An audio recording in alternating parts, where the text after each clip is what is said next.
Bonjour Anne-Laure. Bonjour. Il y a tout un tissu, tout un écosystème pour accompagner les jeunes startups. Le digital transforme complètement nos comportements. Et en termes de chiffres, Comment est-ce que se vit la relation client? Travail à distance ne voulait pas dire absence de relation. Depuis un an, en fait, pas mal d'innovations. La réponse qu'on doit adresser à nos membres doit donc être dans la transversalité. Bonjour, bienvenue à Sub de Relations Clients. Alors aujourd'hui, nous recevons Benoît Raphaël, éleveur de robots. Benoît Raphaël est venu avec Flint. Mais avant tout, toute l'activité en images. Le Talk Customer Experience se déroulera le 16 mai prochain à la Gaîté Lyrique. Pour cette troisième édition, Carrefour, BMS, Malakoff Médéric et Monsieur Bricolage partageront les histoires de leurs clients. Ces 4 talkers vous réservent une soirée pleine de surprises et d'anecdotes. Venez les applaudir en vous inscrivant sur letalk.prosody.com. Il reste encore quelques places. L'édition 2017 du Salon Stratégie Client a tenu ses promesses. Prosody Capgemini a enregistré une forte affluence de visiteurs sur son stand et lors de la conférence organisée autour du chatbot multicanal avec le témoignage de la MGEN. Succès garanti pour la démo du robot Pepper et toutes nos félicitations à Conforama, le gagnant de l'Amazon Echo au grand jeu Prosody Capgemini. Les inscriptions pour les battles de l'innovation sont ouvertes. Que vous soyez un entrepreneur avec une idée innovante pour améliorer la user experience de votre entreprise ou une start-up avec un produit ou service à fort potentiel, vous avez jusqu'au 26 mai pour déposer votre dossier sur le site battledelinnovation.com. Retrouvons maintenant Hervé et Mélanie en compagnie de Benoît Raphaël, éleveur de robots. Bonjour Benoît. Bonjour Benoît. Bonjour. Alors Benoît, Benoît Raphaël, vous êtes avant tout, je pense, un journaliste, puisque vous avez créé le Post.fr, ensuite vous avez participé au Lab d'Europe 1 et plus récemment, vous avez lancé le Plus de l'Obs. Oui, alors je suis journaliste à la base, c'est ma formation. Je suis un homme de médias qui travaille dans l'innovation média. Je suis aussi entrepreneur et aujourd'hui j'ai changé de métier. En tout cas c'est le même, mais c'est la conclusion en tout cas de tous ces métiers-là. Je suis éleveur de robots. Éleveur de robots. Alors c'est un terme qui est plutôt amusant évidemment. Je suis pas en train d'élever des robots dans un jardin et de les arroser avec. C'est vrai qu'on imagine en disant ça. Oui. On joue beaucoup sur l'imaginaire. C'est d'abord un média et ce sont des robots qui envoient des newsletters, des robots intelligents, des newsletters personnalisés qui vont aller chercher pour chacun de leurs abonnés des articles de qualité. Et pour détecter la qualité aujourd'hui dans la masse d'informations qu'on a, il faut soit un humain, mais qui aurait le temps de traiter des millions d'informations, ce qui est impossible, et les algorithmes de sélection, de filtres ne suffisent pas. Il faut quelque part une intelligence qui fonctionne un peu comme un humain, donc une intelligence artificielle. Et c'est comme ça qu'on a créé en fait ces robots. Alors c'est le fameux mot, l'intelligence artificielle. On parle de robot, on parle de bot. Moi, je suis un peu perdu dans tous ces mots aujourd'hui qui font le buzz du moment. Est-ce que vous auriez une définition pour chacun de ces mots ? Alors, c'est difficile de donner une définition pour chacun de ces mots, puisqu'il y a plusieurs interprétations aussi. Quand on parle d'intelligence artificielle, qui est quand même le terme générique et ce qui est vraiment en train de bouleverser aujourd'hui l'ensemble de l'économie, mais aussi quelque part de la société, de notre rapport aussi aux autres, l'intelligence artificielle, ce sont en gros des technologies qui permettent de se rapprocher d'une intelligence. Donc les plus discriminantes aujourd'hui comme technologies, on parle beaucoup du machine learning, qui est l'apprentissage automatique, qui permet effectivement aux robots d'apprendre petit à petit et d'apprendre tout seul et de s'améliorer, donc d'apprendre de vous, etc. Il y a d'autres technologies qu'on utilise nous d'ailleurs sur les robots Flint, qui sont les réseaux neuronaux, donc on appelle ça les neural networks, qui sont notamment beaucoup utilisés par Google, qui permettent d'essayer d'imiter le fonctionnement du cerveau et faire travailler le robot sur plusieurs plans en même temps. Donc ça permet de complexifier tout ça. Donc j'entends le mot Flint, c'est-à-dire que votre robot il a un prénom ? Alors le robot s'appelle Flint, c'est le nom d'ailleurs de la marque, et Flint est un média qui est fait par des robots, et Flint est en même temps un chef de robot, et il y aura d'autres robots qui vont arriver. Donc Flint, lui, c'est un assistant personnel qui vous envoie à vous que des articles juste pour vous, et c'est vous qui, quelque part, par vos choix, allez l'entraîner. Et ensuite, il y a d'autres robots qui, eux, sont entraînés par la communauté, par des experts.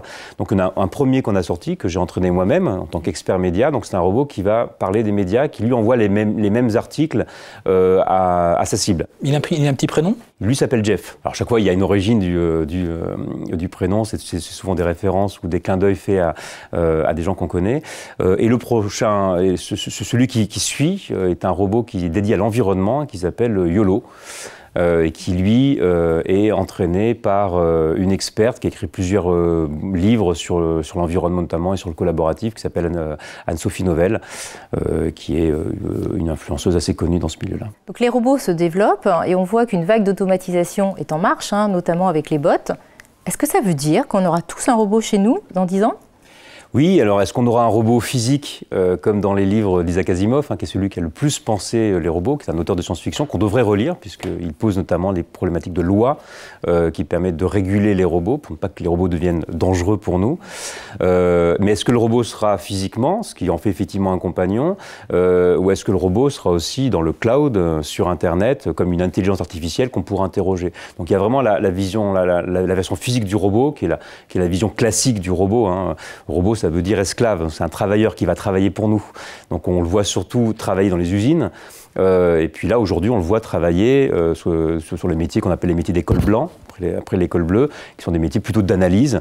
Et ils sont capables ils seront capables peut-être demain de nous remplacer sur ces métiers-là.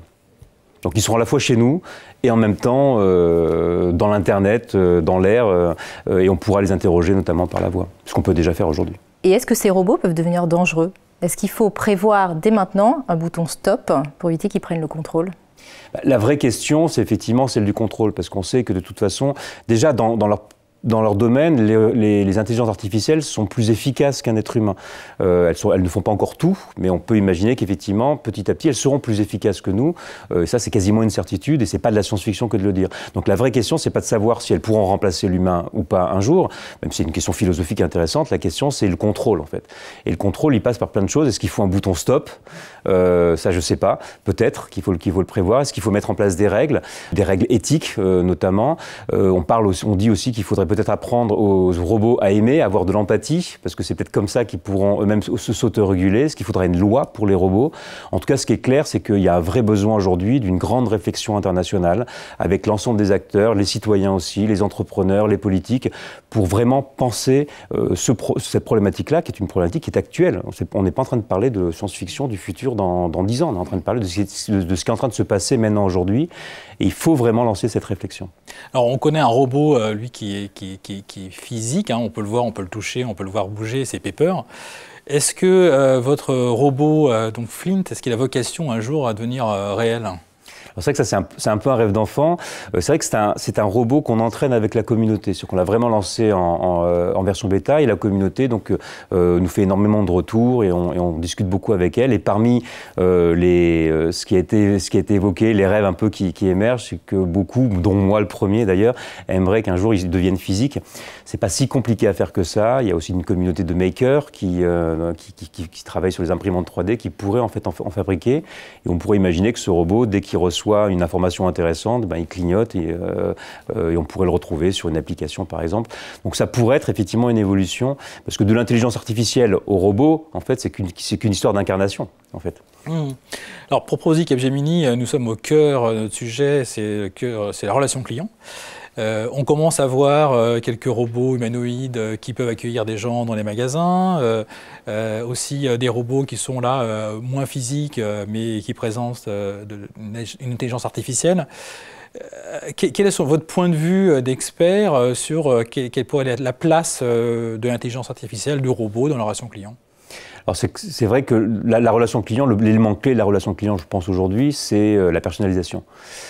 Quand on a et un être humain n'est pas capable de gérer de façon personnalisée des milliers, voire des millions en fait de clients, et on ne peut pas mettre non plus un être humain derrière chaque client. La relation client étant clé, le robot lui permet effectivement de vous connaître. Il peut même prédire les besoins ou les problèmes que vous pourriez avoir en fonction d'un certain nombre d'éléments, du temps, de votre humeur, du fonctionnement lui-même de l'appareil. Donc je pense que la personnalisation c'est clé, et le robot devient aussi une forme d'interface quelque part. C'est-à-dire on peut l'interroger par la voix, et je pense que ce compagnon-là permettra d'avoir une plus grande connaissance et certainement s'y rendre beaucoup plus service au client qui attend surtout qu'on le connaisse bien, qu'on comprenne bien son problème et qu'on lui parle. Après, l'autre élément, c'est l'élément de relation. On parle de relation humaine, donc l'émotion. aussi.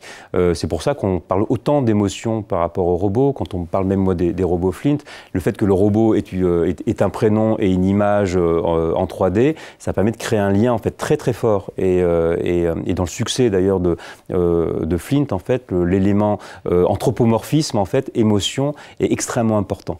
Donc je pense que il y a aussi cet élément-là. Un robot qui vous accueille dans un magasin, il doit être sympathique et on crée quelque part une forme de relation où il y a un peu d'anthropomorphisme, mais qui est un peu une relation presque humaine, en fait, quelque part. Alors, on voit qu'aujourd'hui, Messenger lance des bots. Est-ce qu'on peut parler d'intelligence artificielle ? Alors ça dépend des bots en question. Alors c'est vrai qu'on a tendance à dire bot au lieu de robot par rapport à chatbot, donc c'est pour un tout petit peu différencier, mais il y a aussi les robots que Google envoyait sur ses moteurs de recherche depuis très longtemps. Donc là sont plutôt la plupart sont des bots automatisés qui ont en gros des différents scénarios, un petit peu comme quand vous appelez un répondeur téléphonique, un service client, vous appuyez sur la touche 1 ou vocalement vous prononcez tel ou tel mot, donc ils réagissent de façon plus mécanique.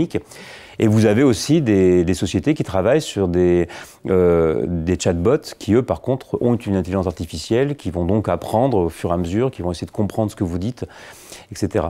Donc on est vraiment c'est le même mécanisme, mais on peut décider ou pas d'y mettre de l'intelligence artificielle. Pour l'instant, le plus efficace est dans les chatbots. On a surtout des chatbots qui permettent de répondre aux premières questions au départ.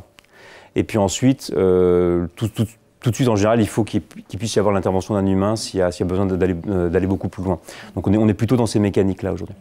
Merci Benoît. Effectivement, les bots et les chatbots, c'est un vrai sujet d'actualité. On a d'ailleurs évoqué lors du salon Stratégie Client ce point avec le témoignage de la MGEN et il y avait beaucoup de monde dans la salle et beaucoup de questions.